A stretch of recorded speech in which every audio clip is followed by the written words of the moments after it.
Olivier Delacroix est à votre écoute sur Europe 1. Et pour débuter cette émission, nous accueillons Élise. Bonsoir Élise.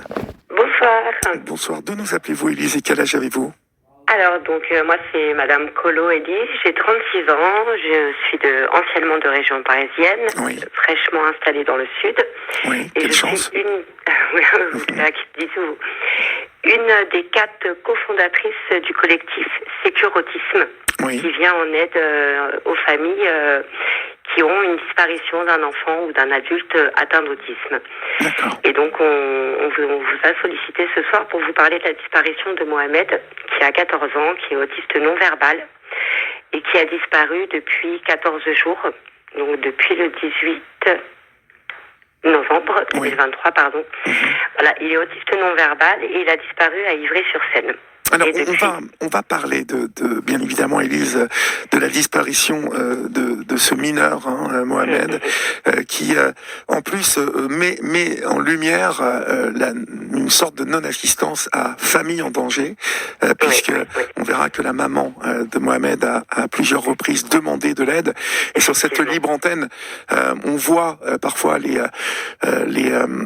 administrations se précipiter pour placer les enfants, parfois de manière abusive. Là, on voit une maman qui a demandé à plusieurs reprises de l'aide et qui n'en a jamais reçu et qui, encore aujourd'hui, vous nous l'expliquerez, malgré la disparition de Mohamed, ne bouge toujours pas, au moins pour relayer et médiatiser cette disparition. Mais avant tout, en quelques mots, Sécure Autisme, parlez-moi. Oui.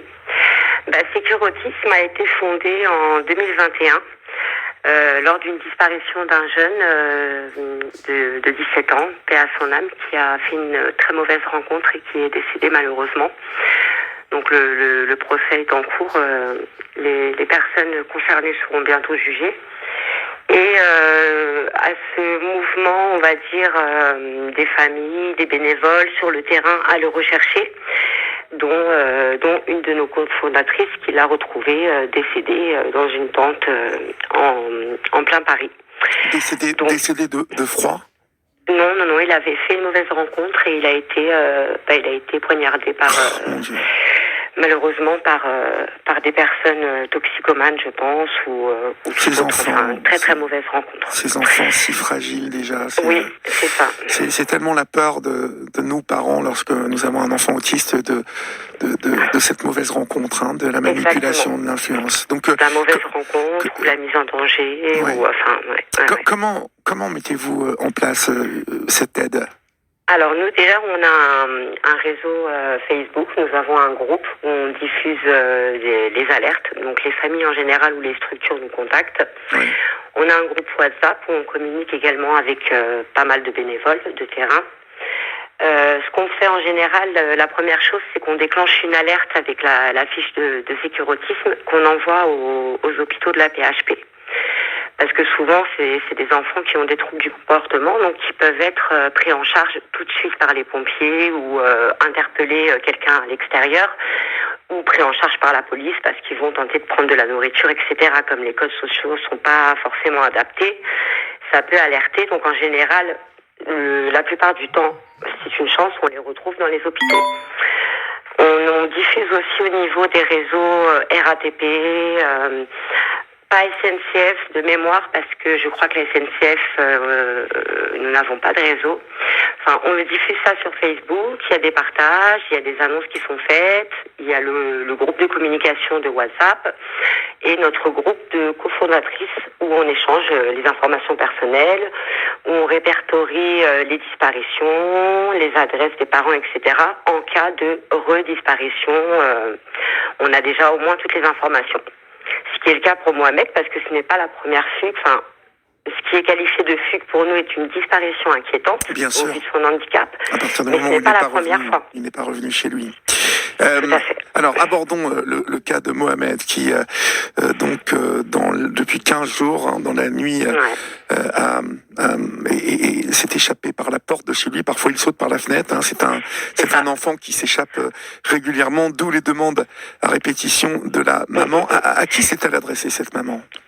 La maman, en fait, déjà, elle a mis en place tous les systèmes de sécurité qu'il fallait, c'est-à-dire qu'elle a enlevé certaines poignées, il y a des poignées à fenêtre. Elle a sollicité une demande au niveau de la PCH pour faire équiper la fenêtre d'un double vitrage ou de barreaux.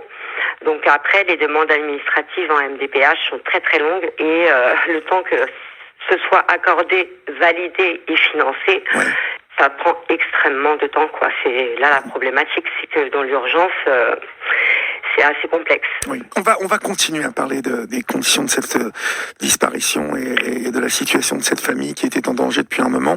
On marque une petite pause, Élise, on se retrouve dans quelques secondes, d'accord? D'accord. À tout de suite.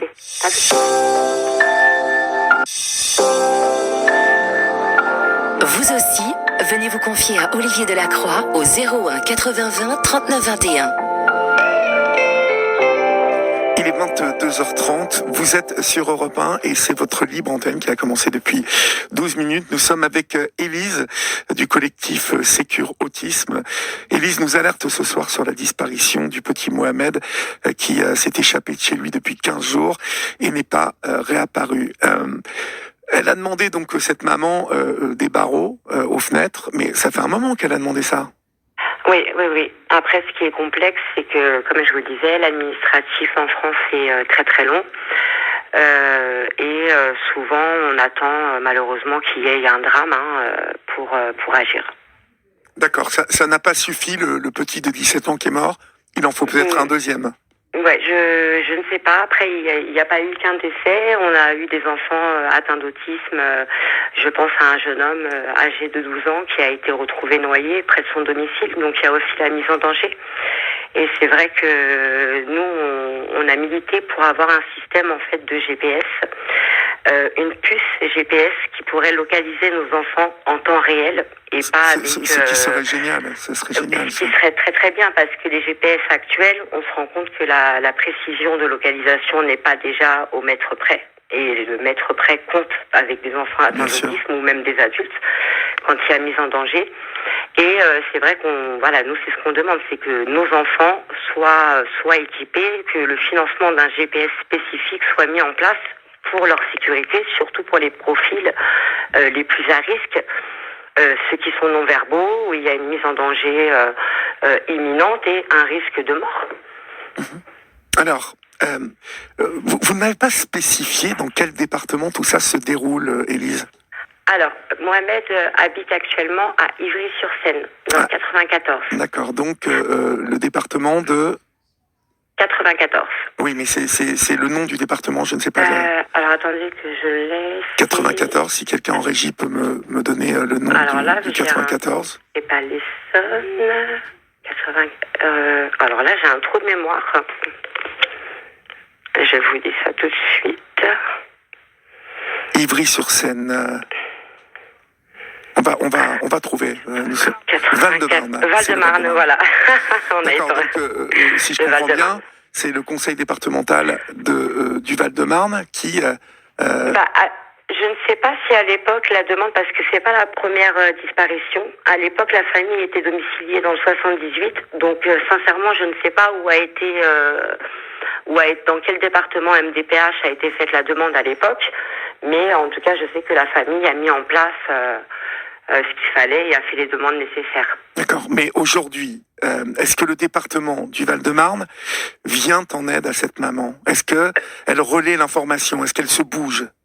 Oui. Il y a des députés qui relaient. Enfin, on a alerté. On a eu quand même certains députés qui sont. Alors, je ne sais pas si c'est le Val-de-Marne encore une fois, mais nous avons quand même des personnes qui relaient l'information. Le problème, c'est qu'il n'y a pas eu d'alerte. Concrètement, il n'y a eu aucune alerte disparition inquiétante qui a été déclenchée aujourd'hui par le département. Non, on ne peut pas dire qu'on voit une alerte circuler en permanence à la télé, c'est faux. On ne voit rien, il n'y a pas de communication là-dessus.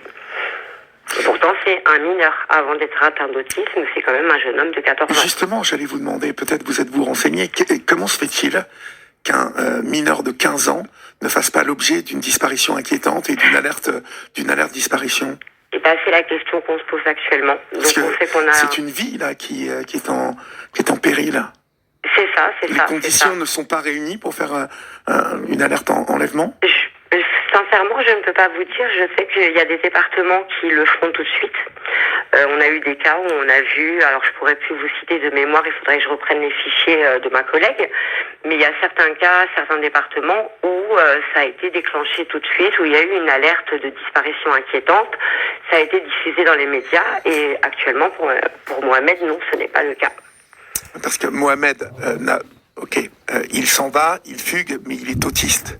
Donc, il n'est pas vraiment responsable de ses actes. Donc, c'est là où la situation de Mohamed est bien évidemment périlleuse, en fait, parce qu'il se met en danger. On a même un député, Monsieur Stéphane Peu, qui a saisi le procureur justement pour ce cas-là, en expliquant que voilà, ce n'est pas normal qu'il n'y ait pas d'alerte de disparition inquiétante au jour d'aujourd'hui. Au-delà de l'autisme, ça reste un enfant vulnérable qui est dehors depuis 15 jours. Complètement. Donc, ce n'est pas normal. Ce que nous pouvons faire ce soir, vous, chers amis, qui nous écoutez dans le Val-de-Marne, qui êtes parents d'enfants adolescents, d'enfants de 18 ans, de 19 ans, qui sont sur le Val-de-Marne et plus précisément sur Ivry-sur-Seine. Peut-être pourriez-vous communiquer cette information que Mohamed, jeune autiste, s'est enfui et doit être peut-être dans... Même relayé partout en France, excusez-moi de vous couper, mais en fait Mohamed est tout à fait mobile, donc il sait prendre les transports, mais n'est pas forcément apte à décider de là où le transport va le mener, ou peut-être qu'il sait qu'il y a des lieux, en fait on ne sait pas, vu qu'il n'est pas verbal, si oui ou non il décide d'aller à tel ou tel endroit. Mais il a déjà été retrouvé par exemple en Normandie. Donc il est capable de se déplacer même partout en France finalement, puisqu'il y a les transports et peut-être pas assez de contrôle au niveau des accès de gare, etc. Est-il parti en fait avec de l'argent, avec une carte bleue, quelque chose? Non. Rien du tout. Uniquement des vêtements qui sont tous marqués, puisque la maman a marqué tous les vêtements de son enfant. Donc tous ces vêtements sont marqués de son nom et de son prénom. Il n'a pas aucun moyen de paiement, aucun moyen de se nourrir.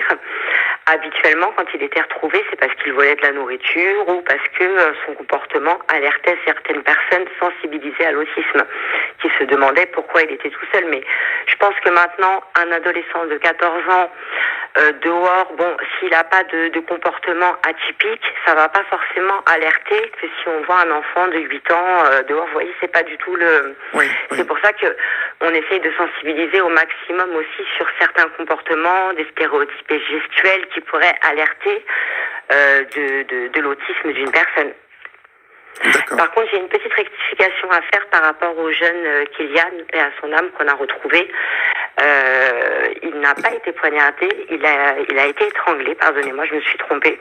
Donc ma collègue m'a rectifié et je préfère rectifier tout de suite pour éviter toute confusion. Il a été assassiné, quoi, en fait. Il a été assassiné, exactement. Mon Dieu. Donc, qui cherche Mohamed actuellement? Nous, les bénévoles. Oui, c'est tout. Apparemment la police. De ce qu'on sait, pas grand-chose. La famille, quand la maman a été portée plainte, elle aurait pu demander à visionner les bandes, vous savez, de vidéosurveillance. Apparemment, ça n'a pas été fait tout de suite. Les bandes n'ont pas été conservées malheureusement, donc on ne sait pas dans quelle direction est parti Mohamed. On ne sait pas au jour d'aujourd'hui ce que la police fait au niveau des recherches. Il y a peut-être des recherches de fait, mais en tout cas, c'est très peu communiqué à la maman qui perd espoir. Je ne vous mens pas, la maman est totalement démunie. Elle a d'autres enfants en situation de handicap. C'est très très compliqué pour elle. Il a des frères et sœurs, Mohamed? Il a une fratrie. Il a un petit frère aussi qui est autiste et asthmatique. Donc voilà, la maman malheureusement ne peut pas se délester. Elle est vraiment très très mal et nous nous mettons à sa place parce que nous sommes nous-mêmes des mamans d'enfants en situation de handicap très sévère pour certaines Et on sait ce que le quotidien, enfin, c'est une épée de Damoclès qu'on a au-dessus de la tête, hein. On va pas se mentir. Écoutez, j'espère en tout cas que vous allez retrouver Mohamed, bien évidemment. Oui. Vous n'avez pas une description de la manière dont il est habillé? Alors, si vous voulez, vous pouvez déjà vous rendre sur le Facebook Sécurotisme. Il y a une fiche qui a été faite. Sinon, Mohamed, il était habillé en pantalon noir et gris. Il a mis un manteau noir et une paire de baskets Nike. Il fait 1m85 et tous ses vêtements sont marqués. Oui, il est grand, dites donc, pour que Oui. quelqu'un... C'est pour ça que je vous dis, c'est peut-être qu'il ne passe plus maintenant. Quand les gens le voient, ils ne se disent pas, bon, bah, c'est inquiétant de voir un jeune homme comme ça dehors. Donc, les gens s'en préoccupent peut-être moins s'il n'a pas d'atypie gestuelle ou quoi que ce soit. Il parle difficilement? Il est non-verbal. Il est non-verbal, d'accord. Voilà, sur la fiche, on a spécifié qu'il était non-verbal. Très bien. Vous pouvez nous redonner le nom de votre site Facebook où vous pouvez vous rendre et voir la photo de Mohamed? Alors, Sécure, SECUR-autisme. Très bien. Vous qui nous écoutez, qui habitez le Val-de-Marne, Ivry-sur-Seine, mais bien évidemment dans la région parisienne ou peut-être aussi Paris, car comme Élise vous l'a dit, Mohamed sait prendre des transports en commun. Donc, il est peut-être ailleurs à cette heure. Donc, ouvrons l'œil.